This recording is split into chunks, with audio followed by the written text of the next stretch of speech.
କାରଣ ତମେ ଜାଣିଛ ଆମର ଓଡ଼ିଶାରେ ଏନ୍ତା ଗୋଟେ ଜାଗା ଅଛେ ଯେନେକି ପୁଢ଼ ବଲି ଦିଆସି ବଲି ଏନ୍ତା ସେନ୍ତା ବଲି ନାଇଁ ଦିଆ ହୁଏ ସେଟା ଫିର୍ ସେଟା ପୁଢ଼ ଜିଇଁ ଥିବା ତାହାକେ ଟିକେ ଟିକେ ହେଇକିରି କଟା ହଉଥିବ। ହଁ ଏଇଟା ଆମର କନ୍ଧମାଳର ଗୋଟେ ଫେମସ୍ ଯାତ୍ରା ଏ ଯେନ୍ଟାକି କେଡ଼ୁ ଯାତ୍ରା କିମ୍ବା ପୋଡ଼ ଯାତ୍ରା ବୋଲି ଜାନସନ୍। ଯାତ୍ରାଟା 3 ଦିନ ଧରିକିରି ହେସି। ଫାର୍ଷ୍ଟ ଦିନ ଯେନ୍ଟାକି ସେମାନେ ପୋଡ଼କେ ଆନବେ ଆଉ ଯେନେ କାଟବାର ଥିବା ସେ ଜାଗାରେ ପୋଡ଼କେ ବନ୍ଧା ହେସି। 2 ନମ୍ବର ଦିନ କାଣା ହେସି କି ପୋଡ଼କେ ଟିକେ ଟିକେ କିରି କଟା ହେସି ଯେନେ ବନ୍ଧା ହେଇଥିସି ସେନେ ପୋଡ଼କେ କଟା ହେଇଥିସି ଟିକେ ଟିକେ କିରି। 3 ନମ୍ବର ଦିନ ଫେଷ୍ଟିଭାଲକେ ଯେତେବେଳେ ପୋଡ଼କେ ମରି ସାରବା 2 ନମ୍ବର ଦିନ 3 ନମ୍ବର ଦିନ ଫେଷ୍ଟିଭାଲରେ ସବୁ ସେ ଜାଗାରେ ଖୁସି ମନେଇବେ ଆଉ ଡ୍ୟାନ୍ସ କରିବେ।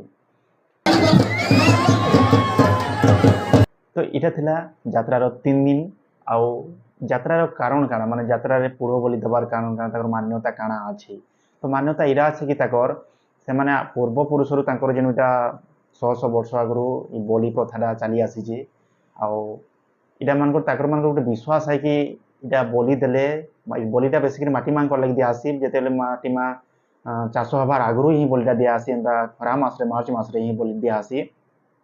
ବଲି ଦେବାର କାରଣଟା ଏଇଟା है कि ଯେ ବଲି ଦେଲେ ତାଙ୍କର ଗୋଟେ ବିଶ୍ୱାସ ଅଛି କି ମାଟି ମା ଖୁସ୍ ହେବା ଚାଷ ହେବାର ଆଗରୁ ବଲି ଦିଆହେଲେ ମାଟି ମା ଖୁସ୍ ହେବା ଆଉ ସେ ଭଲ ଚାଷ ଦେବା ମାଟି ମା ସେଥିର୍ଲାଗି ଏଇଟା ବଲି ପ୍ରଥାଟା ବହୁତ ବର୍ଷ ଆଗରୁ ଚାଲି ଆସିଛି।